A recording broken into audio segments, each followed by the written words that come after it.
또 섬김을 주시고 봉사를 주시고 또 우리를 사랑해 주시니 참으로 감사합니다.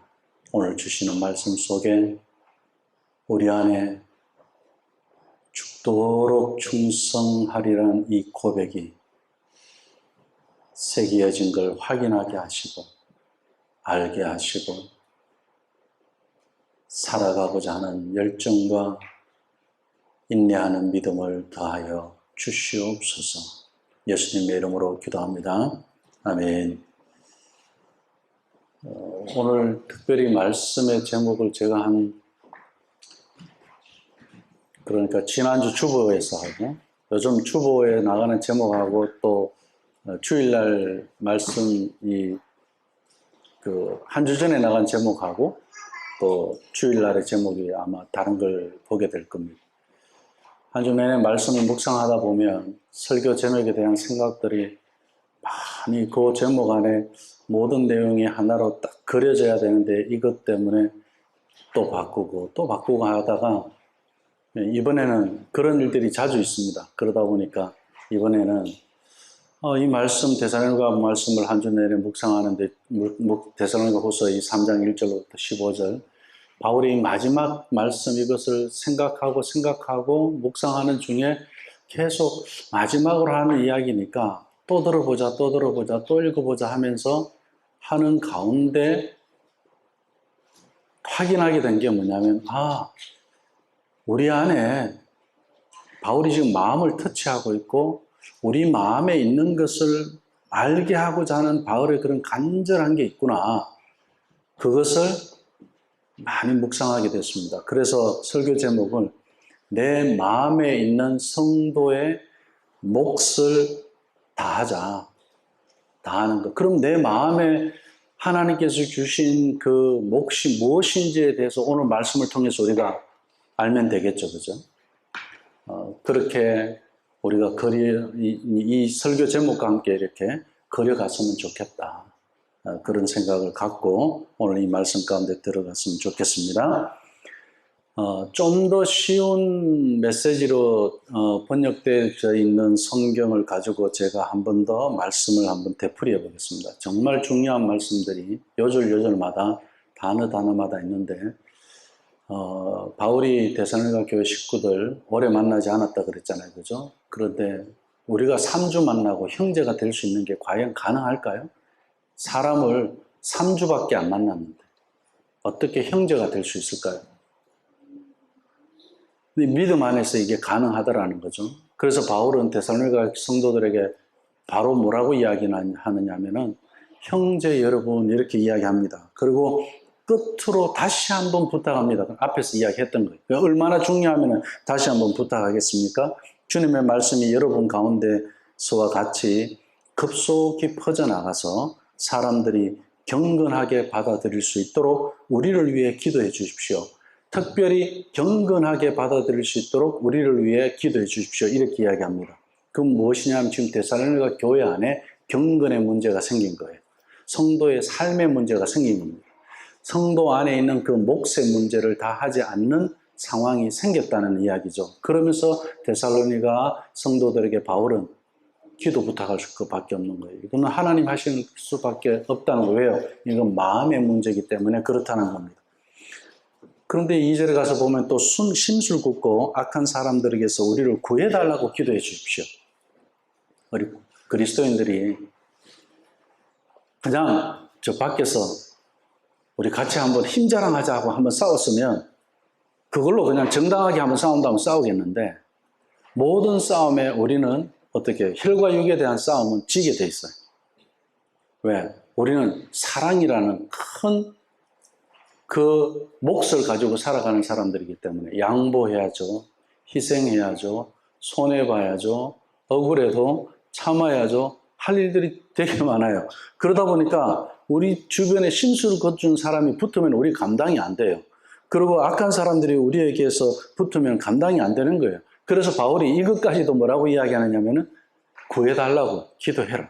기도를 이야기하는 거예요. 그러면서 모든 사람이 다 믿는 것은 아니다. 이 말 한마디에 얼마나 위로가 됩니까? 내가 하나님 앞에 부르심을 받았다는 것, 내가 하나님 앞에서 선택을 받았다는 것이 얼마나 감사하냐 이거예요. 우리 주님을 기다리는 삶을 사는 그것이 비록 힘들고 환난과 핍박 중에 있지만은 다 선택받은 것이 아니니 너희들은 이 편지를 받는 너희들은 선택받았으니 얼마나 감사하냐 이거예요. 그러니 심술 굳은 사람이 옆에 붙어도 기도하지. 그죠? 그리고 또 그 악한 사람이라 하더라도 거기서 나를 건져달라고 구해달라고 누가 한다는 거예요? 그것도 하나님이 하신다는 거예요. 제가 우리 목회를 하면서도 우리 예천교회 식구들이 한 번씩 제가 우리 목사님들을 만나면 이야기합니다. 저는 너무너무 감사하다고. 우리 교회 식구들이 저한테 심술 굳게 하고 악하게 하고 그런 일을 다른 목사님들 이야기 들어보면 유민교회에서 별일이 다 있는데 우리 교회는 그런 게 없어요. 거기서 하나님 지켜주시고 구해주셨어요. 그러나 주님은 신실하신 분이심으로 여러분을 어떻게 굳세게 한다. 우리를 굳세게 하고 계시고 그리고 악한 사람에게서 지켜주신다. 주님이 해주시는 거예요. 내가 한다고 해서 되는 문제가 아니더라는 거예요. 4절 말씀에서 우리가 명령한 것을 여러분이 지금도 실천하고 있으며 앞으로도 그렇게 하리라는 것을 우리는 주님 안에서 확신합니다. 계속 이 확신을 붙잡고 가도록 격려를 해주고 있죠. 그리고 오늘 본문은 이 바울이 데살로니가 성도들에게 마지막으로 하는 메시지의 그 중심이 무엇이냐면 성도, 믿음의 사람들의 삶을 다시 강조하고 있는 거예요. 삶을 강조하고 있는 거예요. 믿음의 사람들에게 맡겨진 그 삶, 그것을 뭐라고 오늘 말씀의 제목에서는 제가 몫이라고 이야기한 거예요.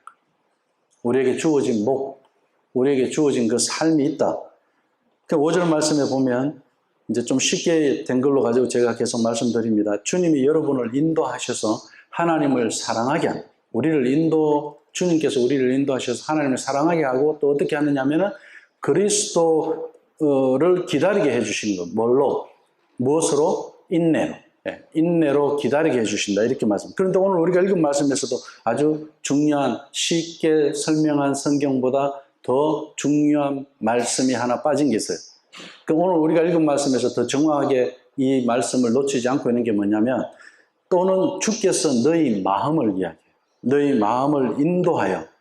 자, 제가 쉬운 성경으로 했을 때 주님이 여러분을 인도하여 이렇게 이야기했습니다. 그죠? 마음이 빠져 있었어요. 그런데 오히려 지금 현재 우리가 개역 개정 성경에서는 이 마음이라는 단어를 빼지 않았어요. 굉장히 중요합니다. 왜? 이 마음이라는 단어는 하나님이 거하시는 곳이기 때문에 바울은 그걸 강조하는 거예요. 우리 마음 안에 하나님이 거하신다는 거. 우리 그 마음을 어떻게 해요? 하나님이 인도하신다는 거예요. 그래서 주께서 너희 마음을 인도하여 하나님의 사랑과 그리스도의 인내에 들어가게 하신다. 결국 모든 것이 무엇의 문제예요? 마음의 문제예요. 그래서 무엇보다도 너희가 마음을 지키라고 그랬죠. 전도자는 잠언에서는. 그리고 생명이 거기에서 나오기 때문에 그렇다 그랬습니다. 하나님의 생명이 우리 마음에서 나오기 때문에 우리는 그것으로 사는 사람들이에요.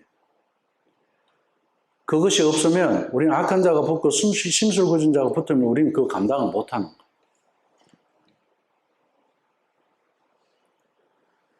그래서 그 마음을 성도의 몫으로 우리에게 두고 하나님이 어떻게 하게 하시냐면 구체적으로 그 마음속에 있는 성도의 목 제일 먼저는 우리가 눈 감고 대답도 할 수 있는 겁니다. 6절에 있는 말씀인데 배운 대로 행하라 그러는 거죠. 배운 대로 행하라는 단어가 히브리어로 하면 뭘까요? 쉐마입니다. 배운 대로 행하는 것을 히브리어로 하면 쉐마. 형제 여러분, 우리 주 예수 그리스도의 이름으로 여러분에게 명령합니다.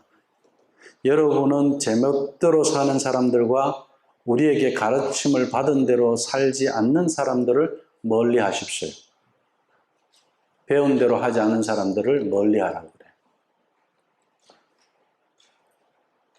배운 대로 살아라. 이것이 순종이에요. 배운 대로 사는 것. 요즘은 이제 우리가 설교학에서도 그런 이야기를 많이 하더라고요. 설교는 목사 혼자서 준비하는 게 아니라고 그러더라고요. 목사는 설교했지만 그 설교의 완성은 목사가 이번 예배가 끝난 이후로부터 결론이 나오는 걸, 사는 걸로 나온다. 그리고 또 어떻게 성도들은 또 이 한 주간 살면서 설교의 결론을 매듭 짓는 거예요. 그래서 성도들과 함께 설교를 하는 거라고 그렇게 이야기를 해요. 오늘날의 설교학에서. 정말 공동체에서 중요하죠. 우리가 설교를 듣는 것으로만 끝나는 게 아니라 그 듣는 것이 배운 것이 되고 그대로 순종하는 것, 이것이 심해요. 그래서 그 다음 이어지는 배운 대로 행하라고 이야기하고 두 번째로 7절에서 9절까지 가서 보면은 이제는 본대로 행하라 그래요. 여전히 이것도 심합니다. 들린 대로 하고 배운 대로 하고 본대로 하고. 왜냐하면은 7절, 8절, 9절 말씀을 보면 여러분은 우리를 본받아야 한다는 것을 잘 알고 있습니다. 왜? 우리 안에, 마음 안에 셔마가 있기 때문에 그렇습니다. 이것을 알고 우리는 여러분과 함께 있을 때 제멋대로 살지 않았다 이렇게 이야기하잖아요. 왜요? 우리 마음에 예수님이 거하시기 때문에 그렇습니다. 순종하신 예수님이 우리 안에 거하시고 그리고 그 순종을 지켜내고 마지막 우리 하나님 아버지의 뜻대로 마음을 다하고 뜻을 다하고 힘을 다해서 순종하신 그 주님이 내 안에 계시고 내 마음에 계시기 때문에 우리가 어떻게 해요? 우리 역시 주님처럼 제 멋대로 살지 않게 된다. 그런데 자꾸 우리는 그렇게 못 사는 사람인 것처럼 사단은 자꾸 속이잖아요. 그래서 바울은 지금 이걸 다시 강조하는 거예요. 그런데 데살로니가 교회 안에 어떤 사람이 있었느냐? 어떤 가르침이 있었느냐? 우리 주님 뭐 오시면 우리 다 이제 여기서 살던 거 다 끝나. 천국 가면 되잖아. 그러니까 여기 우리 믿는다 하고 그냥 마음대로 살면 돼. 다 용서해 주셨잖아. 그리고 멋대로 살자. 그래서 바울은 멋대로 살지 않게 되더라는 걸 이야기하잖아요. 우리 마음이 그렇게 허락하지 않더라는 것을 이야기합니다. 그 아무에게도 공밥을 얻어먹지 않았습니다. 공짜밥을 얻어먹지 않았습니다. 이렇게 이야기합니다. 남에게 피해를 주지 않았습니다. 이렇게 이야기합니다. 이건 뭐냐면 가장 기본적으로 하나님 앞에 내가 먼저 본을 보인다는 거예요. 내가 먼저 본을 보이고 그리고 심지어 살아가는 것까지 내 멋대로 산다는 이야기는 주님이 곧 오니까 사람들이 일도 안 해요. 그럼 데살로니가 교회 안에 어떤 사람은 열심히 일하고 주님이 내일 오시다가 나는 일하다가 주님 맞이할 거야 이러는데 아유 내일 오시는데 뭐 오늘 일하는 게 무슨 의미가 있느냐는 거예요. 저축을 왜 해야 되느냐는 거예요. 네? 왜 내일을 이야기해야 되느냐는 거예요. 자, 잘못된 종말론을 가지고 살아가는 사람들이 데살로니가 교회 성도들 뿐이겠습니까? 우리가 비전 없이 내일의 소망 없이 살아가는 사람들이 다 잘못된 종말론 안에서 살아가는 사람들입니다. 내가 돈 벌고 열심히 사는 것 같죠? 열심히 내가 공부하고 직장생활 열심히 하는 것 같죠? 내일에 대한 소망, 비전이 없다면은 그건 잘못된 종말론을 사는 거예요. 바울은 지금 그것을 이야기하는 겁니다. 우리 예천교회 비전, 우리 주님이 내일 오신다 하더라도 우리는 오늘 D6 랜드의 꿈을 그죠? 믿음으로 오늘 우리가 그 일에 그 비전에 우리 생명을 걸고 우리 시간을 걸고 하나님 나에게 주신 건강과 모든 것을 걸고 우리가 가는 거예요.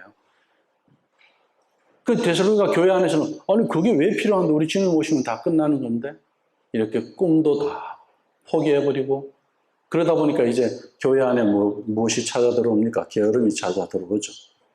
그런 사람들이 부류가 그래? 사람들은요 쉽고 그리고 빨리 가는 거 그리고 귀에 솔깃한 것을 빨리 받아들여요. 그러다 보니까 믿음 안에 가는 사람들이 괜히 내 마음은 자꾸 아니라고 이야기하는데 내 생각은 자꾸 거기를 따라가는 거예요. 그래서 오히려 우리는 여러분에게 짐이 되지 않으려고 밤낮 수고하는 모습을 보여주고 있다. 바울이 그렇게 이야기하잖아요. 더 열심히 하는 거예요. 주님이 내일 오시기 때문에 오늘 더 열심히 사는 거예요. 9절 말씀에 우리가 여러분에게 도움을 받을 권리가 없어서 그렇게 한 것이 아니다. 그 권리까지 바울이 내려놓고 여러분이 우리를 본받게 하려고 몸소 모범을 보인 것입니다. 그 바울은 왜 이렇게 하느냐? 왜 공밥 먹지 않고 남에게 피해 주지 않기 위해서 내가 밤낮으로 더 열심히 살아가고 그렇게 성실하게 살아가느냐? 주님이 내일이라도 오시기 때문에 어떻게 해요? 그 모습을 몸소 내가 본을 보여주기 위해서 그렇게 산다는 이야기. 그럼 모든 종말론에 대한 그 신앙은 바울은 나로부터 무엇을 보여줘야 되느냐? 정말 주님이 오시는 것에 대한 그것은 오늘 내가 주님 앞에서 주어진 그 비전과 그 사명을 잘 감당하며 살아가는 거예요. 그 어느 때보다도 생명을 다해야 되는 때, 그 어느 때보다도 깨어 있어야 된다. 그 어느 때보다도 비전에 뜨거워져야 된다. 그 어느 때보다도 하나님 앞에 헌신하는데 더 열정적이어야 된다. 바울은 그것을 이야기합니다. 그래서 바울이 데살로니가 교회에 있었을 때 이야기를 잠깐 언급한 게 바로 이 말씀. 내가 폐를 끼치지 않고 너희들이 받지 않느냐? 나 공밥 먹지 않았어. 너희들이 주는 밥 먹지 않았어. 내가 주야로 일해서 내 스스로 해결해서 그걸. 대가를 받을 그런 권리도 내가 있지만 그거 다 포기했어. 그러면서 그렇게 말한 이유가 뭐냐? 주님이 내일 오시는데도 불구하고 그리고 곧 오신다고 약속하신 그 약속을 믿고 살아가는 이 삶의 본을 보여주기 위해서 내가 그렇게 했다 이렇게 이야기하는 거예요. 요한복음 15장 14절 말씀에 포도나무 비유가 나죠. 요한복음 15장 14절에 가면 어떤 말씀이 나옵니까? 너희는 내가 명하는 대로 행하라. 그러면서 예수님이 하신 말씀이 있어요. 곧 나의 친구라 그랬어요. 자, 내가 명하는 대로 행하면 어떻게 될까요? 우리 예수님 명하는 대로 살면 우리가 어떻게 될까요? 외로워져요. 직장 구하는 것도 확 줄어들어요. 비즈니스의 플랜도 확 줄어들어요. 주님이 원하시는 명령대로 하다 보면 친구도 확 줄어들어요. 잃어버리는 게 너무 많아. 손해보는 게 너무 많아요. 그러면서 위로해 주시는 게 뭐예요? 곧 그게 바로 나의 친구가 돼요. 우리 예수님의 친구가 되는 거라고 이야기합니다. 이것이 우리의 사후를 준비하는 삶을 사는 사람들이, 종말론의 삶을 사는 사람들이 바로 이렇게 살아가는 것이다. 바울이 그렇게 이야기하고 있습니다. 그러면서 바울은요, 게으른 걸 정말 싫어하고 또 싫어하는 것 같아요. 규칙적으로 생활해내지 못하고 부지런하게 살지 않는 것을 굉장히 바울이 싫어한 것 같아요. 10절 12절 말씀에서 이야기하죠. 성도의 마음에 있는 이 세 번째 목. 처음에는 배운 대로 하자. 두 번째는 우리 성도의 목, 우리 마음에 하나님이 주신 게 뭐예요? 배운 대로 할 수 있도록 해 주셨다. 그리고 또 뭐예요? 본대로 하도록 해 주셨다. 그래서 다 보여주면서 사는 거예요. 아, 저렇게 사는 거구나. 저렇게도 손해보면서도 사는 거구나. 왜? 주님이 오실 거기 때문에. 그러면서 이제는 어떻게 해요? 10에서 12절에 게으름을 이야기해요. 왜 그랬을까요? 게으르면 책임을 다 할 수가 없어요. 그렇잖아요. 저도 조금만 게을러져 버리면요, 일에 문제가 많이 생겨져 버려요.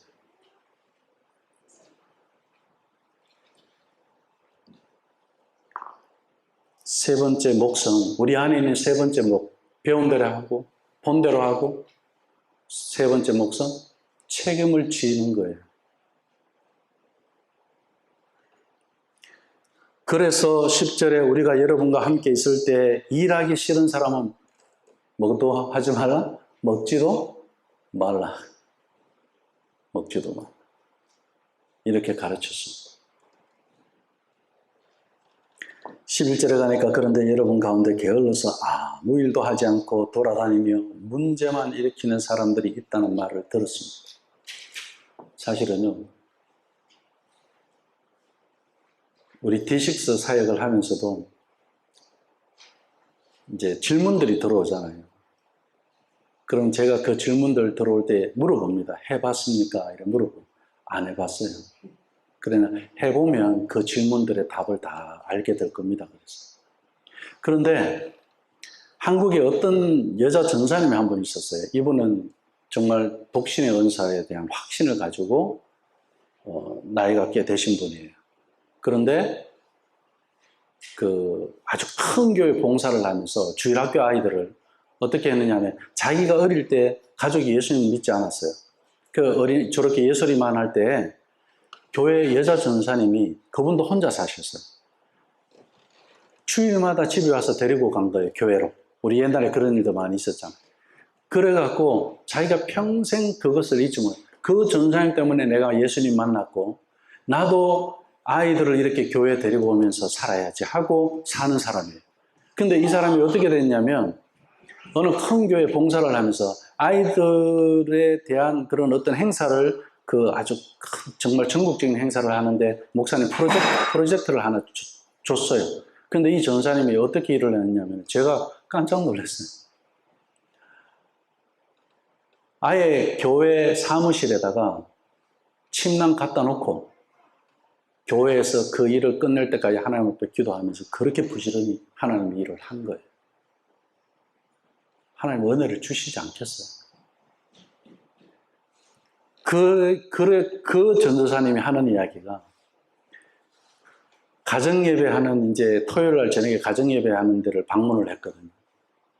그리고 주일날 아침에 저한테 하는 얘기가 뭐냐면 목사님, 많은 질문들이 있었는데 어제 저녁 가정예배 가보고 답을 다 얻었습니다. 이렇게. 이제 질문할 것이 없어졌다.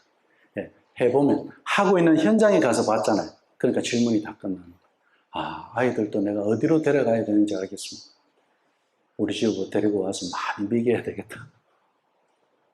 그리고 그때 아이들과 말씀을 많이 나누고 소통을 하고 그들 안에 예수님을 복음을 그 마음 안에 새기게 해줘야 되는 게 뭔지 이제 알겠습니다. 그게 하루아침에 되지 않는 거 교회만 데리고 간다고 해가 되는 게 아닌 걸 이제 알겠습니다. 그럼 본인도 고민이 많았던 거예요. 교회 섬기면서. 이 결과가 안 나오니까 주일학교 열심히는 하는데 침낭 갖다 놓고 그렇게 열심히는 했는데 12절 말씀에 그러므로 우리는 주 예수 그리스도의 이름으로 이런 사람들에게 명령하며 권합니다. 조용히 일하며 내 몫을 다하는 사람들은 조용합니다. 그리고 자기 생활비를 벌어서 살도록 하십시오. 왜 그랬을까요? 피해를 주면 안 되는 거예요. 다른 사람. 왜? 일단 내가 다른 사람에게 피해가 주지 않도록 내가 자립이 되어야 그 다음에 내가 다른 사람을 도울 수 있잖아요. 다른 사람이 나를 도우게 하면 그 사람이 나를 도우는 걸로 해서 두 배로 힘들어지는 거예요. 그래서 어떻게 해요? 일단은 내 스스로 내 할 몫을 다 하는 겁니다. 우리 부부도 마찬가지입니다. 각자의 바운더리가 있어요. 자기 몫을 다 해줘야 두 사람이 잘 갈 수 있는 거예요. 한 사람만 그 두 사람의 몫을 다 하는 건 그건 불가능한 거예요. 가족도 마찬가지입니다. 자녀가 생기면 자녀의 몫을 해야 됩니다. 아내가 생기면 아내의 몫을 해야 되고 남편이 생기면 남편의 몫을 해야 됩니다. 근데 그 몫을 서로 해달라고 그러잖아요. 그럼 불행해지는 거예요. 오늘 예배 우리가 설교 끝나고 어머니의 기도 찬양하는 이유가 있습니다. 어머니의 기도가 그 몫이에요. 그 어머니의 기도는 제목이 어머니의 기도지만 나의 기도가 될 수 있는 겁니다. 아버지의 기도가 될 수도 있고요. 우리 자녀의 기도가 될 수도 있고요.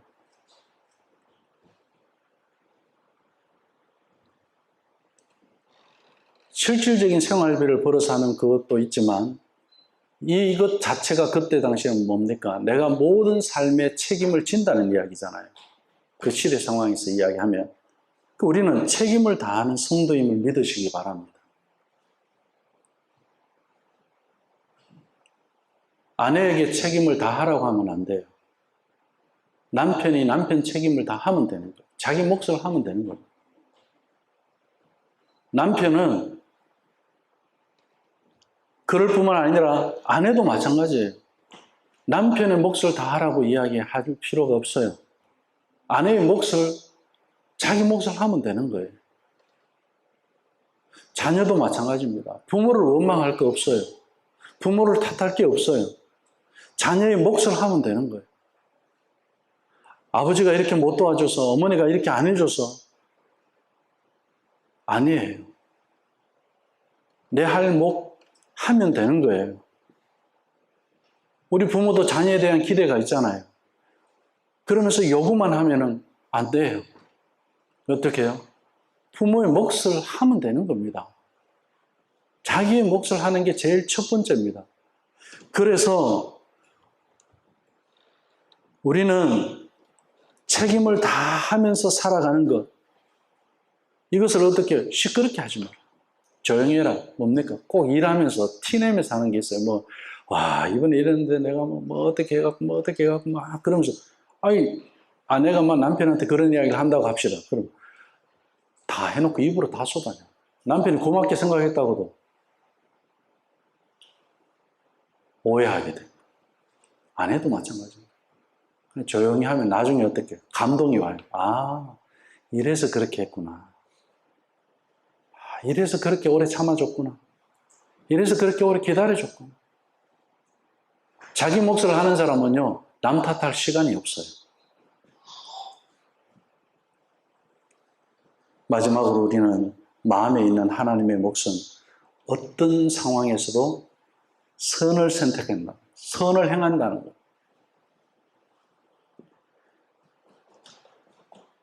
화내버리고 악을 선택하고 분노해서 깽판 쳐버리고 그런 게 아니라는 겁니다. 13절에서 15절 말씀, 이 말씀 우리가 다시 한번 함께 읽었으면 좋겠습니다.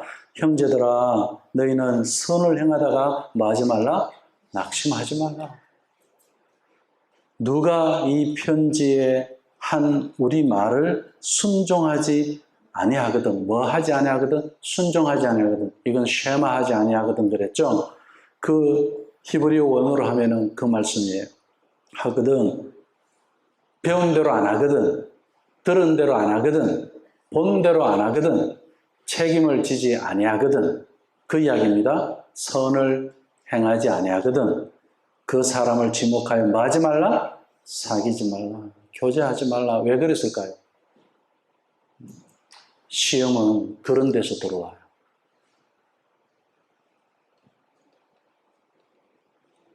이런 사귐에서 시험이 들어오기 때문에 그런 거예요. 바울이. 사귀지 말라. 그러고 하여금 어떻게 하라? 부끄럽게 하라. 뭐 본을 보여주면은 그 사람이 자기가 부끄러운 걸 알게 돼요. 제가 아이들한테 어제 현이 학교에서 데리고 오면서 내가 너희들한테 제일 부끄러운 거 하나 이야기해볼까 그랬어. 아버지로서 제일 부끄러운 거. 그 애들이 궁금해서 뭐냐고 그랬어. 제가 오픈할게요. 제가 기분이 안 좋고 화가 나 있는 상태에서 아이들은 아빠 기분 좋게 하려고 이놈들이 뭐 화장도 진짜 막 이상하게 하고 막 모양을 막 별의별 걸 꾸며갖고 막 아빠 이쁘게 하려고 자기들은 뭐 옷도 막 희한하게 입고 해갖고 짠 하고 등장을 했어요. 내가 아무 반응을 안 보여줘. 아빠 이러면서 얘들이 막 그런데 내가 대답 하고 그냥 안 했대. 안 웃었대. 제가 그게 제일 부끄럽고 지금도 그거 생각하면 그렇게 부끄러워요. 그러면서 내가 그랬어요. 내가 언젠가 너희들한테 다 한번 그거 다시 부탁할 때가 있을 거야. 내가 죽을 때 만약에 내가 침상에서 죽으면 너희들 불러놓은 상태에서 내가 죽게 되면 그때 그 모습으로 좀 나타나달라고 그랬어요. 그럼 내가 마음껏 웃어주고 내가 하나님한테 갈게 그랬어요. 자기 목숨 선을 선택하는 그런 일에는 낙심하죠. 저는 그 아이들이 낙심했을까 봐 참 부끄럽다. 얼마나 낙심했을까. 내 몫을 다 하지 않았어. 선을 행하다 낙심하지 마라. 순종하지 않는 사람이 있거든 여러분은 특별히 그런 사람을 주의하고 사귀지 마십시오. 그 사람은 부끄러움을 느끼게 될 것입니다. 부끄럽게 하라. 15절 같이 읽습니다. 그러나 원수와 같이 생각하지 말고 형제같이 권면하라. 요 앞에까지는 할 수 있겠더라고요. 그래도 요 앞에까지는 할 수 있더라고요. 그런데 이 15절 말씀에 그러나 원수처럼 여기지 말고 형제처럼 충고하십시오. 바울이 이렇게 말하는 이유가 있습니다. 책망하고 경계를 반드시 이거는 하지 말고 형제처럼 여기지 말라는 거예요. 그건 반드시 이야기하라는 거예요. 앞으로 우리 교회 지도자들이 세워지는데 꼭 이 일들은 해야 됩니다. 권면할 거 권면해야 되고요. 경계할 거 경계해야 되고요. 사귀지 말아야 될 거 사귀지 말아야 되고요. 그러나 어떻게 해요?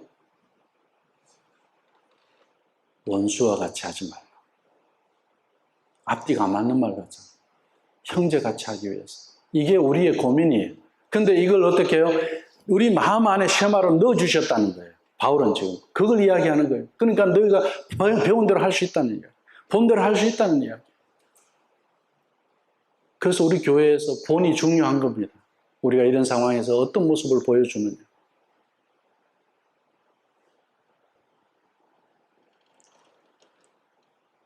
말씀을 맺습니다. 내 마음 안에 있는 그런 성도의 몫은 어떤 상황과 또 어떤 사람들에게도 선을 행해야 한다. 들은 대로 행해야 한다. 본 대로 행해야 된다. 책임을 알아야 된다.